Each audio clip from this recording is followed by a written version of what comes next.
The desperate call. The crystalline spires of Kairos Prime gleamed like jewels against the purple sky, their surfaces reflecting the light of twin suns that had blessed this world for millennia. But today, those beautiful towers cast shadows of fear across the faces of the Catherian High Council. Elder Zara stood at the center of the circular chamber, her delicate features etched with worry as she gazed through the transparent dome above them. Dark shapes moved between the clouds, ships that didn't belong to her people. The Catherians had evolved on a world of abundance and beauty. Their society had flourished through cooperation, scientific advancement, and artistic expression. War was a concept they understood only from ancient history texts, a primitive behavior their ancestors had abandoned thousands of years ago. Their slender frames, with skin that shifted between pale blue and silver depending on their emotions, reflected their peaceful nature. They had no weapons, no armies, no concept of organized violence. Council member Thane activated the holographic display at the chamber's center. The three-dimensional image showed their star system, with angry red dots marking enemy positions. The Ravager horde has taken the outer worlds, he announced, his voice carrying the musical quality typical of his species. Xerion fell yesterday. Tethys Prime went silent this morning. They're moving toward us. Elder Zara's skin deepened to a worried blue. The Ravager horde had appeared in their region of space 6 months ago, a collection of savage species united only by their hunger for conquest and destruction. They consumed entire worlds, stripping them of resources and enslaving or eliminating the populations. The Catherians had watched in horror as civilization after civilization fell before this merciless force. Our defensive platforms won't hold them for more than a few hours, continued Thane. And our evacuation ships can't carry even half our population. The chamber fell silent except for the soft hum of the city's energy systems. Every council member understood the implications. Their people, who had known only peace for centuries, faced extinction. Young council member Lyra stepped forward, her skin flickering with nervous energy. Perhaps we could negotiate, offer them resources in exchange for safe passage for our people. Her suggestion was met with gentle but firm disagreement from Elder Zara. Child, the Ravagers don't negotiate. They take everything and leave nothing behind. This we have learned from the survivors of other worlds. It was then that Council Member Vale, the eldest among them, spoke for the first time during the session. His ancient voice carried the weight of centuries. There is one possibility we haven't explored. He gestured to an ornate console that had remained unused for generations. The Galactic Contact Archive. The other council members exchanged uncertain glances. The archive was a relic from their early spacefaring days, containing information about distant civilizations their explorers had cataloged but never contacted. It had been sealed away when the Catherians decided to focus inward on their own development rather than seeking contact with unknown species. Vale, you can't be serious, Elder Zara said softly. We haven't opened that archive in over 2,000 years. The information could be completely outdated, and we have no way of knowing if any of those civilizations even still exist. Vale's weathered features remained calm. What choice do we have? Our people will be gone within days. If there's even a small chance that someone out there might help us, shouldn't we try? His words hung in the air like a challenge to their hopelessness. After a moment of collective contemplation, Zara nodded slowly. Show us what you found. Vale approached the ancient console and placed a hand on its bioscanner. The device hummed to life, projecting a star map filled with thousands of points of light, each representing a cataloged civilization. I've been studying this archive for days, Vale explained as he manipulated the display.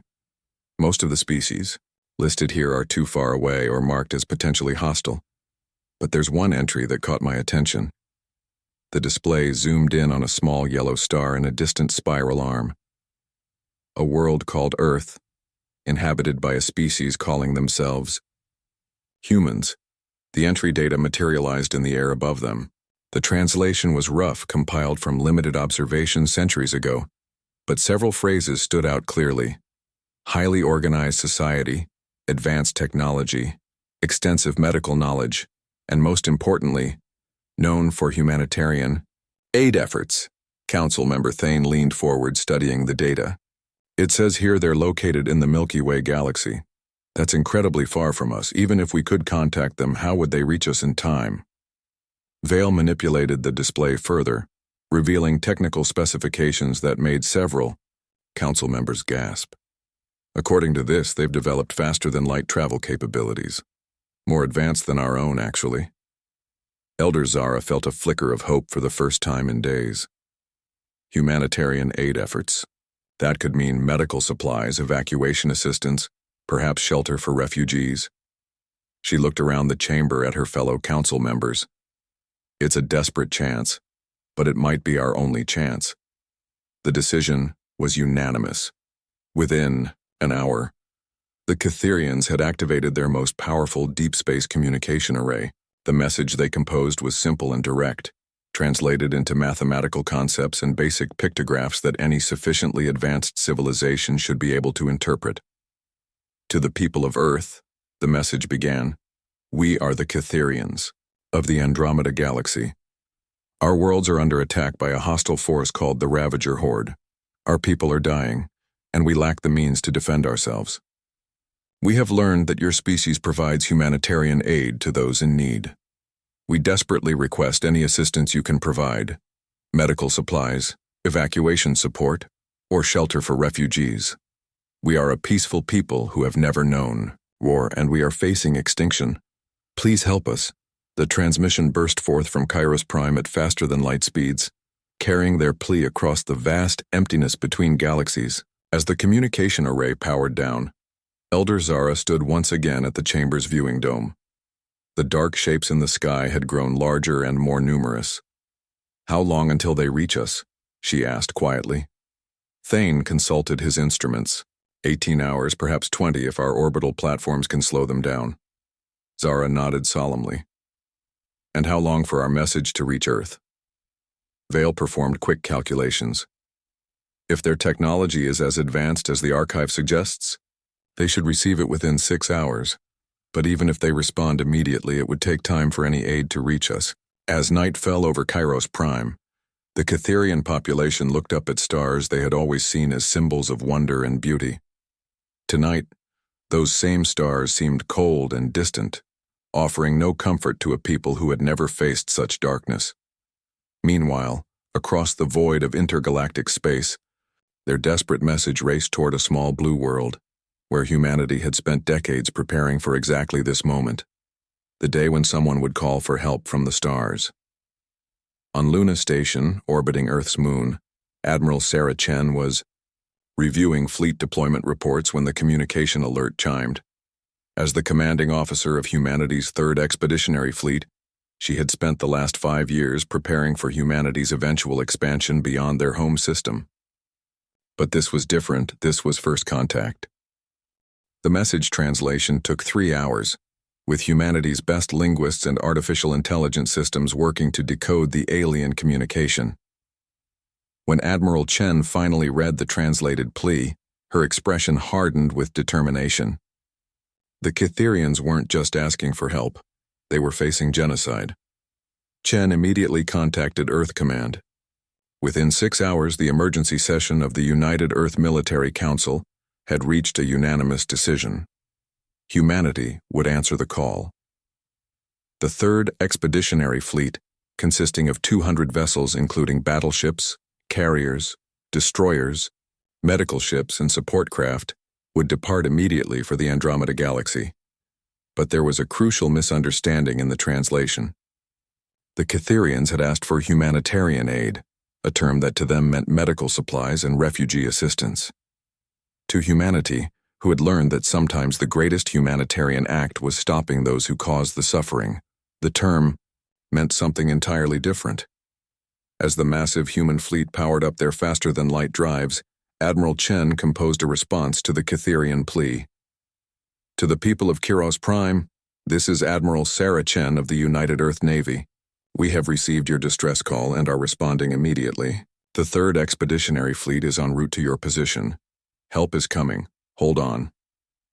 The message reached the Catherians just as the Ravager Horde's advanced scouts entered their outer system. Elder Zara nearly wept with relief as she read the human response. But her joy turned to confusion when their long-range sensors detected the approaching human fleet. "Elder," Thane called out, his voice filled with bewilderment. "I'm reading massive energy signatures approaching from intergalactic space." The human response: "It's not a convoy of medical ships. It's a war fleet." Through the chamber's viewing dome, the first flashes of weapons fire appeared as Ravager ships engaged the outer defensive platforms. Above them, the stars themselves seemed to be moving as 200 human warships dropped out of faster-than-light travel at the edge of their system. The Catherians had asked for humanitarian aid. They were about to discover what that term meant to a species that had learned that sometimes the most humanitarian thing you can do is fight. When humans respond to a call for help, Warlord Krex stood on the command bridge of his flagship, the Bone Crusher, his forearms crossed as he surveyed the tactical display. The massive Ravager leader's scarred hide told the story of 1,000 conquered worlds, and his collection of trophies from fallen civilizations decorated his personal quarters.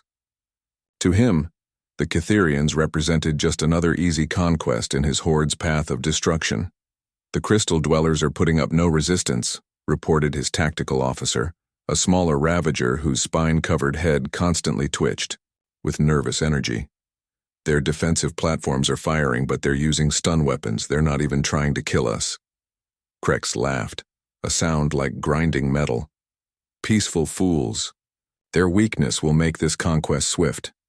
Order the fleet to begin planetary bombardment once we clear their pathetic defenses." But even as he spoke, new contacts appeared on the tactical display. Ships were dropping out of faster-than-light travel at the system's edge. Lots of ships. "Warlord," called the communications officer. "We're detecting unknown vessels entering the system. Configuration and design unfamiliar. They're not Catherian." Krex studied the display with growing interest. 200 ships had appeared, arranged in precise military formations that spoke of discipline and experience. Another species come to rescue the Crystal Dwellers? Good. We'll add their ships to our fleet and their worlds to our conquest list.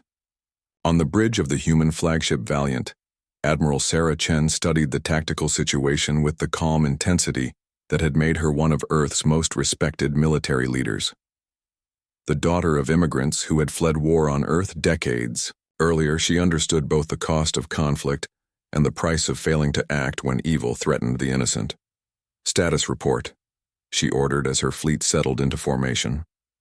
Commander Williams, her tactical officer, consulted his displays. "Admiral, we're detecting approximately 3,000 Ravager vessels engaged with Catherian defensive platforms. The platforms appear to be using non-lethal weapons only. Ravager ships are advancing on the inhabited worlds." Chen nodded grimly. "And the Catherians?" "We're receiving communications from the surface. They seem confused by our arrival. They were expecting medical ships and refugee transports, not a battle fleet." Admiral Chen activated the ship-wide communication system. "All ships, this is Admiral Chen. We have arrived to find a peaceful civilization under attack by a hostile force. The Catherians called for humanitarian aid, and that's exactly what we're going to provide. Sometimes the most humanitarian thing you can do is stop those who cause the suffering. All units weapons-free. Protect the innocents." The human fleet moved with a precision that stunned both the Catherians and the Ravagers. Unlike the chaotic swarm tactics of the Horde, the human ships advanced in coordinated formations, each vessel knowing exactly its role in the larger battle plan. Centuries of human warfare, from ancient naval battles to modern space combat simulations, had been distilled into tactical doctrines that turned war into a deadly art form. Warlord Krex studied the approaching human fleet with growing unease. Their ships were sleek and angular, built for efficiency rather than intimidation. But something about their movement patterns suggested these weren't the easy prey he had expected. "Open communications with the unknown fleet," he ordered. "Let's see what these newcomers want." Admiral Chen's image appeared on the Ravager command screen, her uniform crisp and her expression coldly professional. "This is Admiral Sarah Chen of the United Earth Navy. You are attacking a peaceful civilization that has requested our protection. Withdraw immediately or face the consequences." Krex roared with laughter. "I am Warlord Krex of the Ravager Horde. We have conquered 1,000 worlds and enslaved 1,000,000 species. You think your pretty ships can stop us?" Chen's expression didn't change. "I think you're about to find out. You have 60 seconds to begin withdrawing from this system."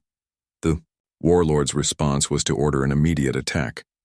300 Ravager ships broke from their assault on the Catherian platforms and charged toward the human fleet. They moved in a typical Ravager formation, a massive swarm designed to overwhelm through sheer numbers, with larger ships at the center protected by screens of smaller raiders. What happened next would be studied in military academies across the galaxy for generations to come. The human fleet didn't meet the Ravager charge head-on. Instead, they executed a maneuver called the Chen Split, named after the admiral who perfected it. The fleet divided into 3 groups, with the center formation appearing to retreat while the flanking forces accelerated to attack the Ravager formation from the sides. The Ravagers, seeing the human center retreating, pressed their attack harder, pouring more ships into what they thought was a breakthrough. But Admiral Chen had studied every recorded Ravager battle, and she knew their weakness. They were raiders, not soldiers. They fought with fury and numbers but lacked discipline and tactical flexibility. As the Ravager ships bunched together to exploit the apparent weakness in the human center, Chen sprang her trap. "Execute hammer and anvil," she ordered calmly. The retreating human center formation suddenly reversed course, their ships' advanced engines allowing them to decelerate and accelerate far faster than the lumbering Ravager vessels. Simultaneously, the flanking group struck the sides of the Ravager formation. The Ravagers found themselves caught in a 3-sided attack, with human ships firing with precision that dismantled their formation in minutes. Unlike the Ravagers, crude energy weapons, human armaments were sophisticated and varied. Kinetic projectiles punched through Ravager armor, electromagnetic pulse weapons disabled their systems, and plasma cannons carved through their hulls with surgical precision. But what truly shocked both the Ravagers and the watching Catherians was how the humans fought. They weren't savage or cruel like the Ravagers, nor were they hesitant like the peaceful Catherians. They fought with calm, methodical efficiency, each shot calculated, each movement part of a larger plan. They destroyed enemy weapons and engines, crippling ships rather than vaporizing them when possible, offering surrender to disabled vessels. Commander Williams reported from his tactical station. "Admiral, the Ravager formation is breaking apart. They're trying to retreat to regroup." Chen studied the display. "Let them, but make sure they know they're being allowed to leave. Sometimes, showing mercy can be more demoralizing than showing strength." On the surface of Kairos Prime, Elder Zara and the High Council watched the battle unfold with amazement. Their long-range sensors showed the human fleet systematically dismantling Ravager formations that had seemed invincible just hours before. But what truly stunned them was what happened after the battle. Even as human warships continued to engage, Ravager forces throughout the system, other human vessels were approaching Kairos Prime with peaceful intentions. Medical ships established orbital hospitals to treat wounded Catherians. Engineering vessels began assisting with repairs to damaged cities. Transport ships started evacuating civilians from contested areas. Dr. Elena Vasquez, the chief medical officer of the human fleet, materialized in the Catherian council chamber via holographic projection. Her warm smile and gentle manner seemed at odds with the devastating military efficiency they had just witnessed from her people. "Elder Zara, I'm Dr. Vasquez with the 3rd Expeditionary Fleet Medical Corps. We understand your people have suffered casualties and trauma from the Ravager attacks. We're here to help with both immediate medical needs and long-term psychological support." Elder Zara's skin shifted to a confused purple. "Dr. Vasquez, we are grateful beyond words for your assistance, but we must ask, are you the same species that is currently destroying the Ravager fleet with such efficiency?" Dr. Vasquez nodded calmly. "Yes, Elder. When humans respond to a call for humanitarian aid, we address all aspects of the crisis. We heal the wounded, protect the innocent, and stop those who cause the suffering. Sometimes the most compassionate thing you can do is fight." This concept was revolutionary to the Catherians. In their peaceful society, healing and fighting were completely separate concepts.